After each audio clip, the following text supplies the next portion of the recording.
hanggang maira. Isang pagkilala din kay OG Spike, talagang solidong makisama at one of a kind. Mga nagsilbi na haligi mula noon hanggang ngayon, hindi na magbabago. Paglipas man ng panahon, dugong true asyatic to di na mababago yun. EEG sa sityo buo, yan ang aming misyon. Isa ako sa mga ugat ng bagong panahon. Ako si Unico kay Master Bogos ay saludo. Nanatiling magkakasama hanggang sa ngayon. Buo pa rin at sama-sama, pinatibay ng pagsubok, hinubog ng panahon. Tinatinag sa dagok na durog man at nabaon. Dahil sa pakikisama, founder namin bumuno. Buhay ang sinakripisyo niya sa grupong binuo. Di na mapapantay ang pagmamahal niya sa Asyano. Isigaw, Master Bogos, lahat sa'yo ay saludo. Kilalang pangalan sa sityo matunog. Bumuo ng true asyatic na umugong sa loob ng ilang taon hanggang ngayon aktibo't matatag. Sama-sama kapit-bisig at tayo'y maglalayag. Wala nang iwanan sa ating samahan. Tumanda magkaapo, mananatili kailanman. Isang respeto, paggalang, pasasalamat kay Master Bogos na sa amin ay may hawak. Sa baryo na sukat, sityo magkakaisa na itatag ang Asyano. Hinawakan ni Bogos, pinalawak at binigay lahat anumang para sa grupo. Marami mang hadlang na hindi kami sumuko.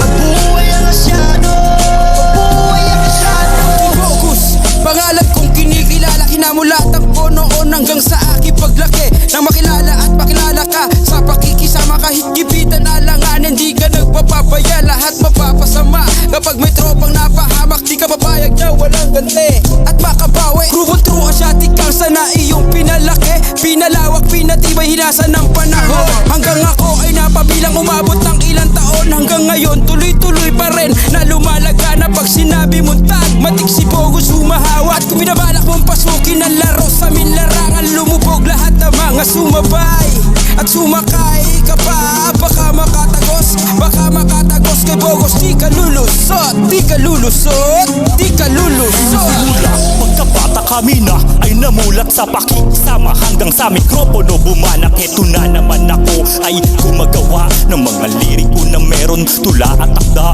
Sige heto na, kapag lumapat sa mikropono, kakaiba kapag sumikat na ang aming mga sulatin. Ito ang aming awitin, sana bukas ay pala rin aking mahal. Makapiling ko, iba-iba ang mga nakasalamuha ko, kaya hindi basta-basta ang aking mga liriko. Ako ang batang taga-sukat ng mensahero na nagulat sa kaderno na naglatag balasulat ko ay ulap parang bulak-bulaklak sa tabing dagat. Tubig man medyo maalat, tuloy pa rin sa aming layag. Kasama ko buong barkada, kaibigan at pamilya, aking asawa